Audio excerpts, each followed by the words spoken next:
আমি সার্ভিস প্রোভাইডার্সদের কথা বলতে চাই। বাহ! বাহ! সো সফিস্টিকেটেড, আমি বলব না ইনটক্সিকেটেড। আম দারুণ নিয়ম, দারুণ নিয়ম। যেন কাস্টমারদের প্রতি খুব দয়াবান যাকে বলে। যেমনি ধরুন ফর এক্সাম্পল আমি সুইগি কিংবা জোম্যাটোতে অর্ডার দিচ্ছি। ওনাদের সাথে এমপ্যানেলড ওনাদের রেস্টুরেন্টসগুলো থাকে।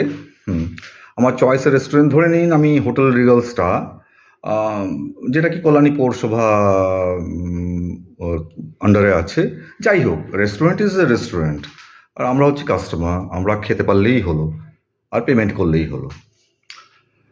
ও বাবা, দেখবেন আপনার সুইগি কিংবা জোম্যাটো এটাতে একটা আছে কুকিং ইনস্ট্রাকশনস ওরা দিয়েছে। সেই জন্য যদি আমি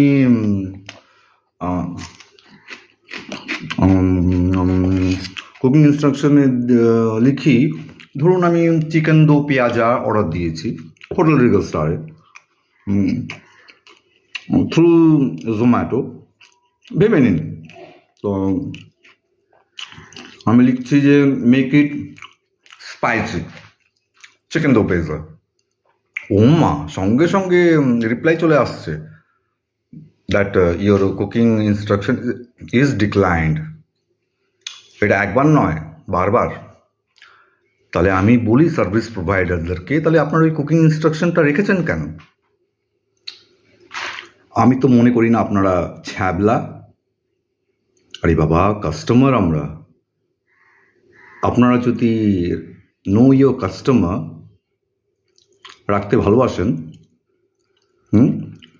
including me regarding know your customer, আমরাও as a customer know your service provider as well জেনে রাখি। তাহলে ওই অপশনটা না রাখাই ভালো, হ্যাঁ কি না? যেমন ধরুন আমি হচ্ছি, ভেবে নিন আমি হচ্ছে সার্কেল মেম্বার অ্যাপোলো ফার্মাসিতে ওষুধ কিনতে গিয়েছি। ওনারা চেক করছেন স্টকে আছে, কিন্তু আমাকে হ্যারাস করার জন্য ওনারা জানিয়ে দিচ্ছেন ওষুধ নেই। আমাশা হয়েছে খুব, আমি বলেছিও, কিন্তু ওষুধ দিচ্ছে না। কিন্তু ওনাদের কাছাকাছি আর একটা ব্রাঞ্চ আছে, আমি সেখানে গেলাম, সেখান থেকে পেয়ে গেলাম। তাহলে বলুন, এটা কি ইন্টেনশনাল হ্যারাসমেন্ট হলো না? এটা কি সঠিক ব্যবহার? তাহলে আপনারা সার্কেল মেম্বার কেন বানাচ্ছেন, গোল্ড মেম্বার কেন বানাচ্ছেন? নাকি টাকা আদায় করার একটা